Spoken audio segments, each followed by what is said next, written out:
Thank you for having me, Hunter. Much appreciated. Oh my gosh, I'm so glad you're here. Where are you calling in from? I'm calling in from New York City, actually. Really? Okay, that's where I'm usually based, but I'm on the West Coast today. Wow. Hey, it's beautiful weather. So Yeah, yeah. both locations, I think. Where in New York are you? I'm in Manhattan, actually. Oh, look at you. You're in the thick of it. Wait. Well, diversity here is amazing. It is true. It's true. I live in Queens, which, as you know, is one of the most diverse populations in the world, I think, of like Queens as a whole. Yeah, it does have many different communities, people represented, and the amount of businesses and types out there in that one area, Yeah, in New York City in general. So yeah. yeah, I definitely agree. The All the different epicenter. boroughs. It's pretty wild. How long have you been in New York? I've been about going close to 4 years, but I'm originally from New York, so I only recently came back. I was born and kind of lived here for the first 9 years of my life. Oh, So, and then wow. lived all over outside of that. Oh, wow. Very cool. Well, tell us before we jump into the questions here. Yeah, tell me a little bit more about yourself, your journey. You started in New York. Where did you go from there? And how did you find yourself where you are today? Absolutely. So I should give the context. I've lived, worked, and traveled over 28 different countries, over 38 different states in US. When it comes to the work, I am a non-traditionalist. I did not come up through the HR ranks. I came from business side of the industry, so P&L owning business owner. Started off at my journey at Best Buy. Many moons ago, did 17 years there, working everywhere from the business and then leadership operations functions, and then eventually got pulled into the DEI world, or back then diversity and inclusion world, I guess. Yeah. And you uh still look great in a blue polo, might I add, from the Best Buy days to now. yes, it's surprising the color's the same too, which is kind Yeah, of funny. except this one looks like a nicer shirt. I see a little shine in that one. Those were the days. Yeah. um had the journey, amazing opportunity to work at Best Buy, and then got pulled into another giant organization known as Cargill. Mhm. For those of you who do not know what Cargill is a global conglomerate that specializes in early supply chain. Basically, like in general, they call it agriculture and food, but in reality, is way more than that. Basically, I usually say for them is 6 out of 10 things physically around you has something to do with Cargill, and 7 out of 10 Mm. things you consume, whether it's food and medicine or otherwise, has something to do with Cargill. So if it was a Fortune company, it would be a Fortune 20 and above, if not the largest privately owned company in the world. So interesting size organization. Then eventually got pulled over to pharmaceuticals with Gilead Sciences, which was another journey. And now I got the opportunity to come to work for Zimmer Biomet, which is a medtech organization. As you can see, some of the things that we have in our background, this is our actual stage. So one of the uniqueness about my organization today, it's a more of a B2B type business. So Mm. we don't usually see our patients as much. Mm. So when we talk about our work, we usually provide the tools, the parts. So when by the time usually people hear about us, it's already too late. You're talking about replacement parts for people. Right. When you think about hips, knees, and all the components, but also we are the organization that builds the technology to support it. So Mm. pre-surgery, post-surgery, all of that, everything that goes in that hospital room, OR, whenever you're doing all that stuff, that's us. Wow. So a little bit different. We're in 25 plus countries, servicing over 100 countries, with over 18,000 employees worldwide. So when we talk about diversity, I have to be very conscious about what it means, and Mm. especially in the space when so many organizations focuses on the local, specifically U.S. centric viewpoint of DEI, where I have to Mhm. look at it from a global. Right. Wow. Thank you for that. And I actually have a connection with you right now because the reason I'm in California is my mom just got her hip replaced. So I'm here with her. And she's doing great, by the way. I was about to say, I hope everything's going well. Yeah. Uh, I hope they got the right part the way she needs it, and Yep. recovery is Hoping it's pretty perfect. miraculous. It was 2 weeks ago, and she's running around. I'm like, how are you doing this? It's amazing. It changes people's lives. That It is a really thing. does. It really, really does. It's blowing us all away, and it's just it's wonderful to see her happier and healthier. So, thank you for that. Hey, again, my team is amazing. I get to say Yeah. that much. Well, I'd love to hear about your global perspective because that's such an interesting topic, right? I feel like DE and I, we especially saw a wave come in of attention in the States here after the horrific George Floyd incident, and there was a concentration of focus on it in the States. And then unfortunately, recently we've seen it, companies sort of backing off from it. And that feels a bit like it's hot and cold here. And I'm wondering, do you see trends like that in a global perspective? Do companies kind of fade in and out? Are there different relationships to it in different countries, different different cities? Is there a trend, or is it all just like every place is different and unique to it? I would say every country has their viewpoints Mm, and their approach. For me, one of the things that I always ground the organization on is what we're focused on mm, versus the nuances. And we will build strategy that is custom to the country and mm, specifically regions at times. So I would say first and foremost, DEI has been around for a very long time. We mhm, might not have heard about it until more recently, but realistically speaking, most organizations out there that has been around for quite a long time, NCB is one of them. We've been around for 97 years as the company. Um, DEI's been folded into so many aspects. We just didn't call it DEI initially when we think mm, about it. And I would say when it comes to organizations, it all depends whether their leaders understand DEI first and foremost. Do they see it as a HR thing? Do they see it as a much broader business strategic focus and initiative? Do they see it as philanthropic? Or do they see it all in the above? And here at Zimmer Biomet, we see it as all in the above. mm, So it's part of the business, it's part of people and culture, it's part of how do we show up externally, and then fundamentally, how do we serve our patients? So when you consider it that way, quite a few of that you can leverage across any country when you think about it. So I would say the challenge of DEI has always had pushback. There was always push and pull when it comes to this work. When it becomes politicized, it's a pushback. When it mhm, is a matter of taking care of people the way they need to be taken care of or treated fairly or respectfully, then it's the positive. So it depends. Honestly, it depends on the situation and who utilizes it and leverages it, and whether there's effort put into it. And I go back mm, to, does people understand what DEI really is?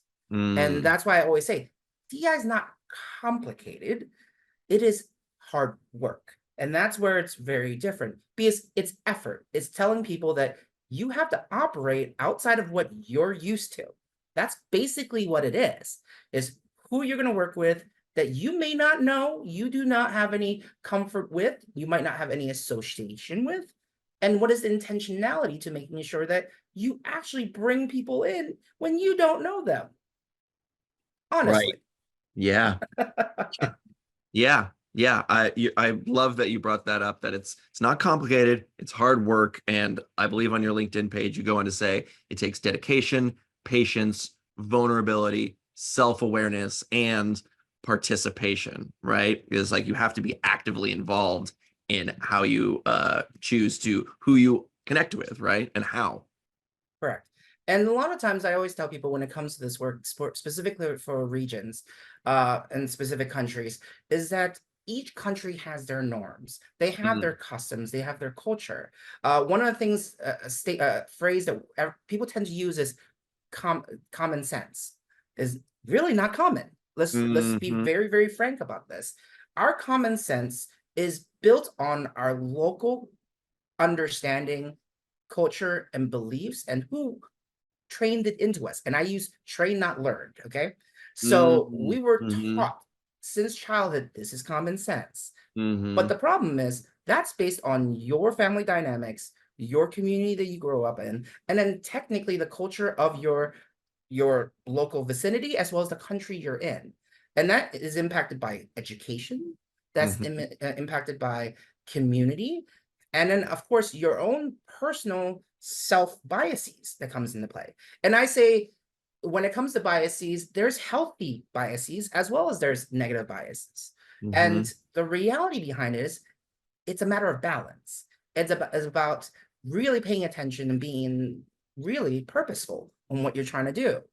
And that's where it becomes hard work because you're basically overcoming your own fears, your own Mm. biases, and then fundamentally everything that people used to tell you and validating whether it's really relevant. Yep. I mean, that's a mic drop, everybody.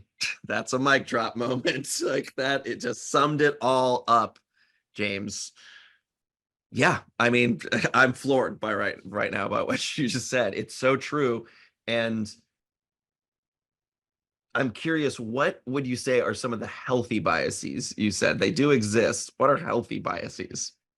So there are certain things that I use a reference of white lies, right? There are Mm, certain times and moments that you're going to consider things that's going to whether really be impactful to someone else and how yeah, you show up, yeah, and whether it's something that's acceptable to norms, because sometimes norms are not fair or equitable. Let's just be very, very candid about it. Because there's certain things, for example, I will highlight LGBT. LGBTQ communities are not accepted in certain countries, but their customs and rules in government might impact safety of people. mm-hmm, So do you tackle that directly? There's time and place that you do. And then there's time and place you have to be careful on how mm-hmm, you can put someone else at risk. So that's mm-hmm, an example of where biases can come into play, but you want to put safety before anything else. So one of the mm-hmm. things that I always consider when it comes to this work is one, is there regional nuance? Is there regional government related components? Is there things and norms that would put our team members at risk? Things of that nature that we have to be very careful of. And some of those biases and being recognized, that's preventing us from stepping into landmines by knowing those biases are there. Not to Yeah, say that they're good or bad, is knowing and being aware that's a risk. right. So that's an example where a bias can help you because you're talking about ways to prevent a nasty risk, to be Yeah, candid. yeah, yeah. So So take me behind the curtain a little bit about what you actually do, James. So we're talking about you're protecting people in different parts of the company in different countries. What is that like? What does a typical day look like for James? oh Is there a wow. typical day? I, I will say there is a lot of strategic partnerships, a Mm, lot of consulting for the entire organization. Um, I also have employee resource groups that report to mhm. me. I Yeah. work with external partners and vendors and sponsorships. Um, everything from and I should narrow it back. So our strategy is grounded in four specific key pillars. One is team members, so the people, when you think about people and culture. One focused on our patient, which is our business. One focused on philanthropy, which is where we show up. So how do we show up for our communities, whom we serve, and those in the broader, and then fundamentally our partners, and that means our vendors, our organizations we work with, so on and so forth. And by grounding into those four items, I would say that's my day to day. I am influencing how our culture is like for our team members, Mhm. how we attract, how we develop, how we sustain and keep and retain our team members, and then how do we improve when we have people who exit the organization. So from Mm, a team member full life cycle, I'm part of that work. When we mhm, think about patients, how do we advise and help our business leaders and business associates who are in the front line, how do they show up to make sure that those who serve is serving a diverse population? And when we talk about market share, do you know there's so many different populations that are not always interacted with our business that we need to. And talk about market share. Every diversity element out there has a statistic on how much that market is available to us. Some companies don't look at it from a strategic view of how it can drive business. Again, for us, what type of communities can we serve more of? Who do we not reach? So on and so forth. And then when you think about from a community's perspective, how do we show up to help drive the opportunity to give back? How do we make sure the ZB is really making sure in areas that we can help grow a community, which is depending on which country, depending on which region and things of that nature, will have different needs on how to grow their community. How do we show up and improve the quality of life for people? And then fundamentally, when you think about your supplier diversity, when you think about different vendors you work with, again, it's just as important to work with small business, mid-sized business, as well as large organizations. So with that, being conscious that we're all one giant economic system, that we help just as important the small businesses to grow, to help supply us with the resources, as we need to partner with large organizations out there. So when you look at it from that point of view, that's what I deal with on a day-to-day. So what did I do today? James, you've been very busy. What did I do today? Jeez. It's a fun journey, and that's one of the things about DEI I always tell people. It's really something about being able to really consider opportunities, being open-minded, and one, leveraging people from across different backgrounds to innovate, to drive purpose. And then, because when you think about it, if everyone thinks the same, how are you really going to innovate in the long term? Absolutely. So you've worked with over 30 different countries. You're taking in consideration on a daily basis different cultural norms and culture traditions and all these different things. How has that affected James's day-to-day over time? When you're walking around New York City now versus maybe 20 years ago, what in you has changed? Because we know we don't leave DEI at the door, right? It's a part of us. I've learned that vulnerability is critical. Patience is mandatory. And then the other component is willing to really give back and help others. That has also led into my work with Asian American Dream and NAP, National Association of Asian American Professionals. Both of those organizations are examples of giving back to a community that historically they're one of the smallest minorities when you compare statistics and the census data. Two, when you consider the fact that the largest gap in between high economic wealth and lowest in poverty is actually API population. You hear a lot about those who are in the top, but we don't hear about the disparity. It actually is the largest gap amongst any of the economic income driven group categories. So things of that nature is one of the areas I get to focus on and help and give back and donate my time. Asian American Dream is an organization that is after what my heart is. So I came up through immigrant parents. I'm I call myself a 1.5 generation. So I did not, my parents were immigrants with no money, or lived in the projects of New York type situation. Didn't have people to look up to, didn't have family that ever worked in corporate or anything else. Didn't have people that looked like me give me guidance. And the fact that a lot of times the cultural nuances that I was taught by my family doesn't work well with our way of doing business. For example, in the API culture, there's a tendency to keep your head down, work super hard, and you'll get wherever you want to get easily or otherwise. But in reality, squeaky wheels get the grease, right? When you think about it. So that's so counter to the culture and what we've been taught, how it has caused this bamboo ceiling that has been established for the API community. So that example is one reason why I work with AAD and NAP. AAD specifically focuses on helping those who are low income, FAFSA needed first generation to college, first generation to anything type situation, where we connect mentors of those who are within 5 years of them, and kind of guiding them through the journey of first person to get to college, first person to consider going into whatever field they go into, Mhm. because they don't have people to look up to. They don't have family, that generational wealth and knowledge. And that's kind of that uniqueness. The fact that usually when I show up in a room, from a senior individual, I'm one of the few APIs in the room. Mhm. And the fact that also my background coming as a veteran from the US military, as an LGBT man, I'm already hitting so many different elements of diversity that people are like, wait, how are you representing and what are you Mm. coming from?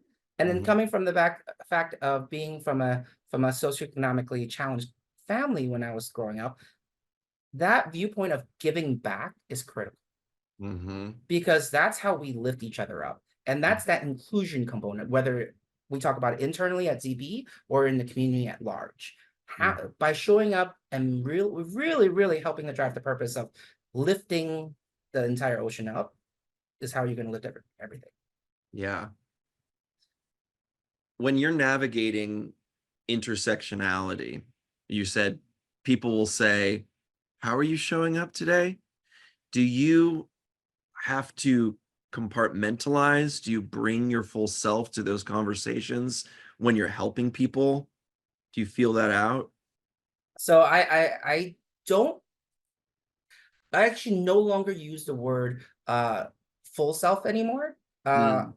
because that may mean so many different things. I tend to Mhm. focus on your best authentic self Mm.